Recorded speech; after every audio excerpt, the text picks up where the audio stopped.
Начался май, продолжалась наша румынская весна. Город цветов Рымнику-Вылчи был в своем стиле. Эти люди выкапывают те цветы, что я показывал вам раньше, для того, чтобы насадить новые. И да, на вот этих вот столбах они их тоже поливают. Город удивлял нас своей красотой и чистотой.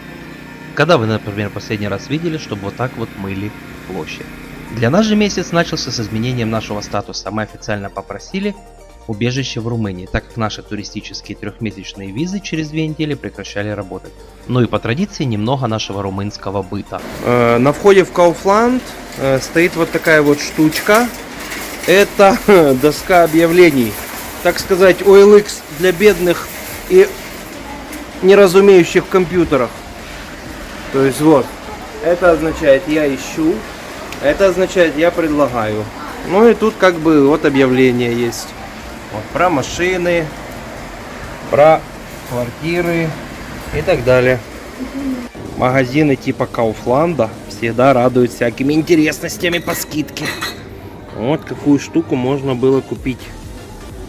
Целый бочонок пива. В Kaufland мы обычно ходим как в музей. Вот мы купили все. Там всегда есть что-то новое, что-то интересное. В этот раз это вот моя любимая марка пива румынского. 2 новых вкуса. Развенчаем миф о том, какое дорогое мясо в Европе. Вот, пожалуйста, свинина, практически без жира. 18 лей за килограмм.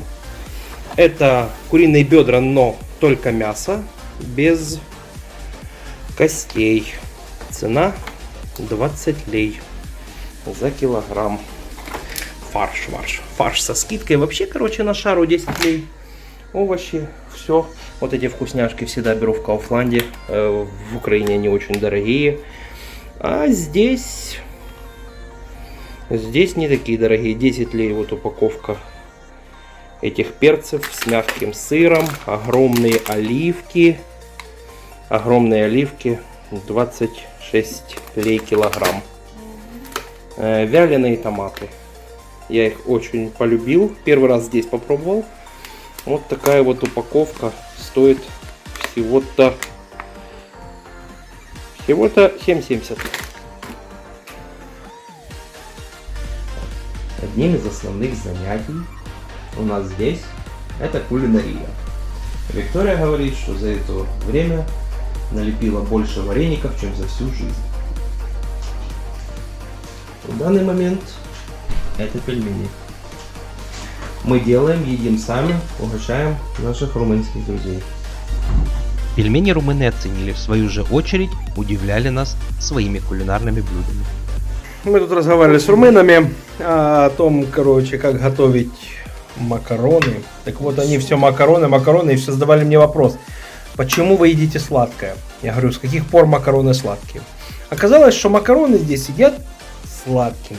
Так вот, вот они, макароны с сыром, которые я попросил мне продемонстрировать, что такое сладкие макароны. Макароны с сыром и сахаром. Я попробовал. Слушайте, это так странно, но реально вкусно. По уже сложившейся традиции, в выходные мы едем смотреть окрестности. В этот раз мы едем в местность, которая называется Палаврач. Находится в 60 километрах от Рымнику-Вылчи. Сегодня выходной день. И мы решили съездить куда-нибудь в окрестности, посмотреть что-нибудь. И приехали в место, которое называется Палаврач. И вот такая красота встретила нас сразу.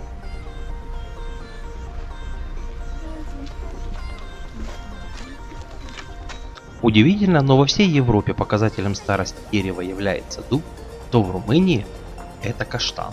Вот, ему 400 лет. Палаврач у румын считается местом туризма выходного дня. Он имеет довольно-таки большую протяженность и является началом долины Олтыбулуй, которая традиционно представляет из себя сеть туристических маршрутов для пешего туризма. Вокруг была дикая красота и множество горных рек, которые я так люблю. К одной из них даже вот был спуск по диким покрытым мохом ступенькам, а потом по привязанной проволокой металлической лестнице мы спустились к воде.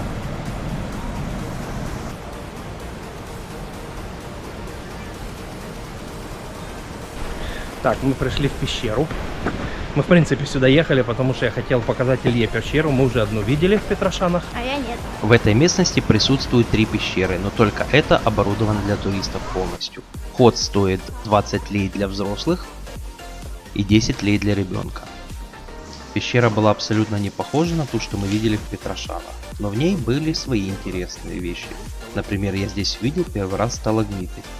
Если кто не знает, то сообщу, что если сталактиты — это натечно-капельные образования сверху, похожие на сосульки, только делаются они, грубо говоря, природой из кальция, то сталагмиты — это то же самое, только то, что растет снизу вверх.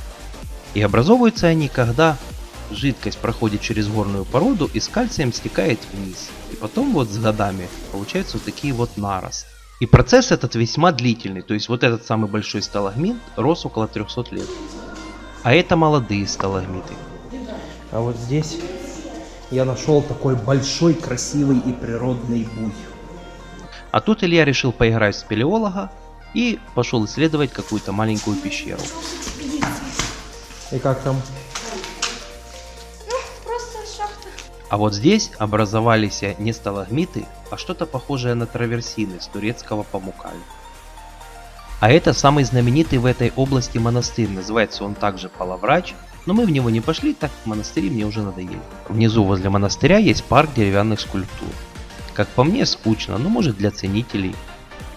А если отъехать 5 километров от монастыря, можно найти вот такое абсолютно инстаграмное место.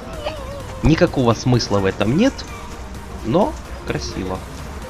Просто лес покрашен разными красками. Сегодняшний день ознаменовался у нас следующим. Мы перешли в новый статус, так скажем, беженцам. Мы теперь практически рабы. Вот. Мы решили помочь нашему хозяину, который делает ремонт в нашем подъезде. И вот Виктория красит, на чем свет стоит перила. Говорит, что последний раз она делала эту замечательную работу еще в университете. Да, Виктория? Студенческие годы, когда мы делали ремонт в общежитии, красили все подряд. Вот. Вспомнила молодость. Я тоже участвую, видите, на мне вот одежда соответствующая. Так что вот так вот работаем. Так вот, румыны доверили мне следующую работу.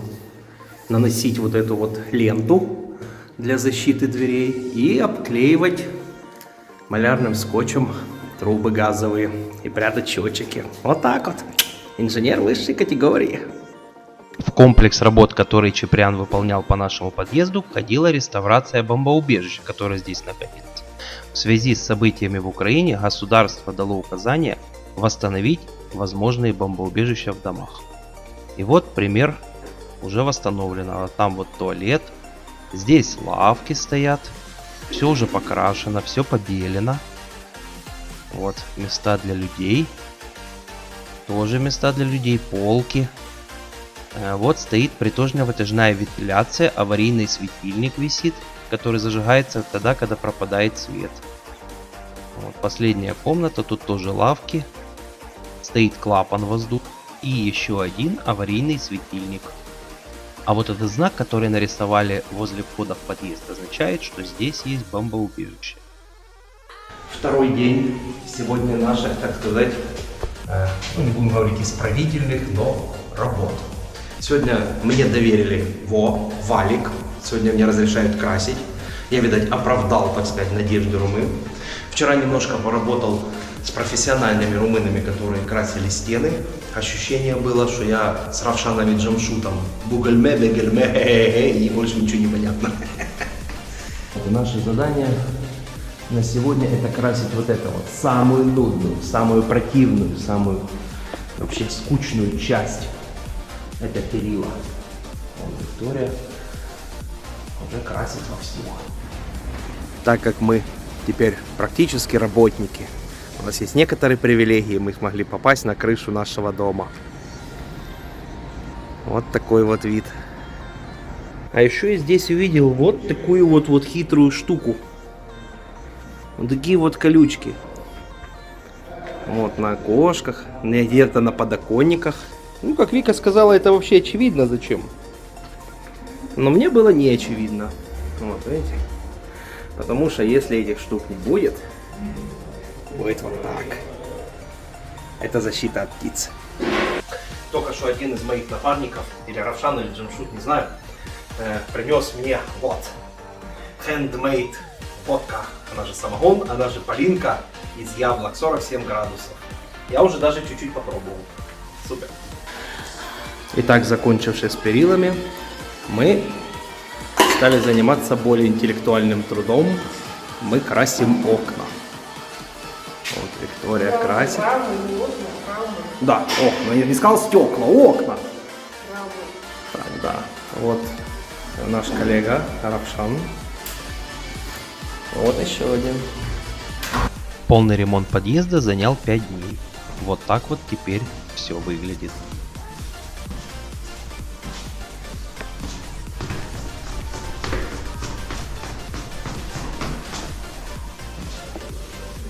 Итак, прошло 2 месяца. И вот мы опять пришли в зоопарк. Только уже изрядно позеленевший. Но посмотрим, что здесь поменялось. Ну вот, как бы разница очевидна. Анка купила Илье горячий шоколад. Он был этому очень рад. Итак, идем в зоопарк и ищем 15 отличий. Отличие номер 1. Вот страус. Его зимой не было. Эти клиенты круглогодичные. У лисиц вольер выглядит летом уютнее. Зимой волка не было вообще. Медведь зимой был довольно-таки нервный, а сейчас лежит на чиле.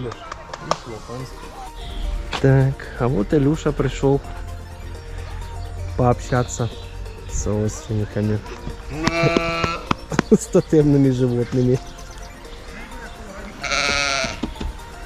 Конечно, возле своих любимых обезьян я провел где-то около получаса.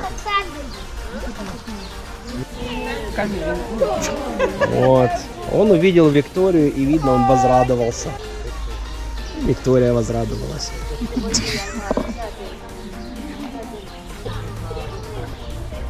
Ах, всей красе.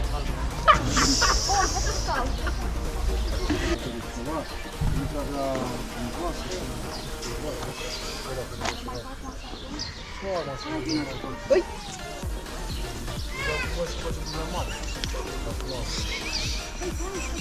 Все угощают обезьян одуванчиками и свежей травой. Обезьяны этому очень рады. У меня нету. Вот такая вот экзотическая вешенка нашлась в летнем сезоне. Что тут у нас? У нас кролики тут ушастые, мохнатые такие. Давайте покормим кроликов. На, эти кролики кушаем.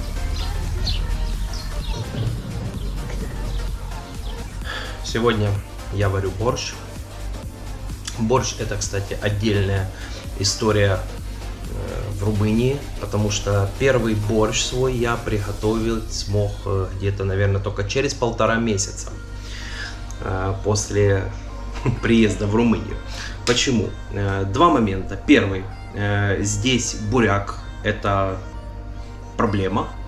Проблема в свежем виде. В вареном легко, в свежем сложно. И проблема номер 2. Здесь абсолютно нет сала. То есть сало, которое мы все любим, употребляем с борщом, его здесь нет. Здесь можно купить только копченое сало, производство Молдовы, и все. То есть свежего сала нету. Но прошло время, мы нашли буряк, мы нашли сало, нам привезли с Украины. Вот как-то это, так оно и получилось, что борщ я таки приготовил. Угощали наших румынских друзей, сказали, это очень странный суп, но тем не менее почти всем он понравился. Вот сегодня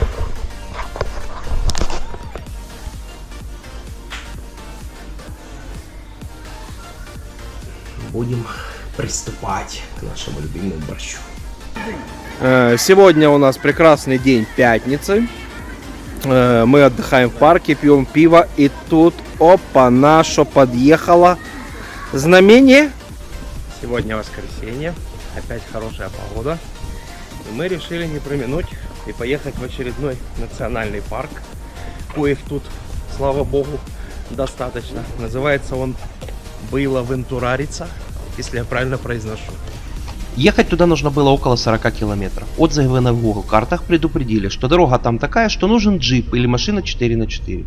Но я решил, что после турецких лесных дорог и испанских серпантинов меня уже ничем не удивишь, и поехали, естественно, на «Шевролете». Наша первая остановка. Никакая не запланированная, просто потому что здесь шумная речка, лес. Вообще очень хорошо все.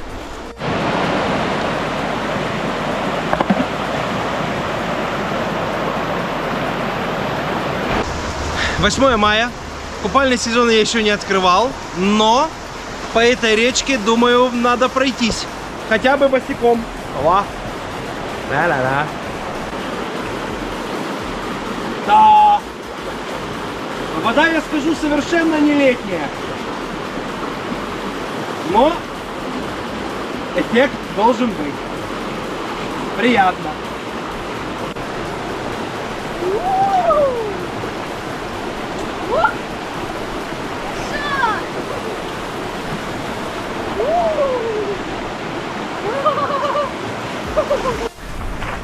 Одной из основных особенностей румынской природы является то, что если ты поставил где-то точку, и тебя не сильно ограничивает время, ты до нее можешь не доехать, потому что останавливаться можно за каждым поворотом. Вот как здесь. От прошлой точки мы проехали реально 300 метров.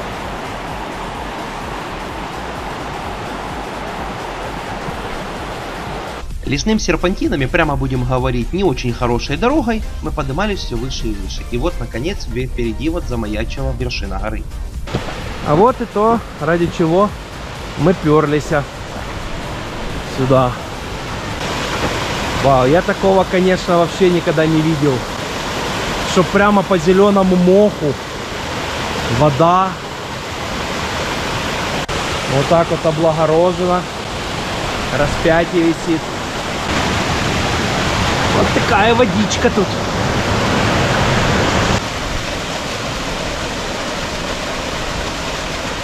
А, хороша. Вот тут дождь идет все время. Я так не дотянусь до воды. Так, а это бонусом идет монастырь, раз уже мы сюда перлись, хоть я их и не люблю. Вот название. Большая зеленая территория, но Google мне дал фотографию, из-за которой я понял, что, наверное, сюда стоит съездить. Вот она. Монастырь реально стильный, и даже показав его нашим румынским друзьям, некоторые сказали: ух ты, а где это? А это всего в 40 километрах от них. Илюха решил проапгрейдить нашу воду, которую мы набрали дома, и набрать ее с водопада.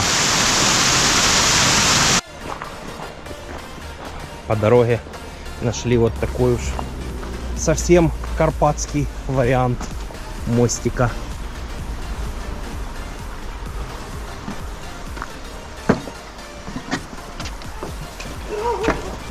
Который, причем, очень шатается. На этом мостике закончилась прогулка в тот день, а я этим мостиком завершаю серию этого фильма.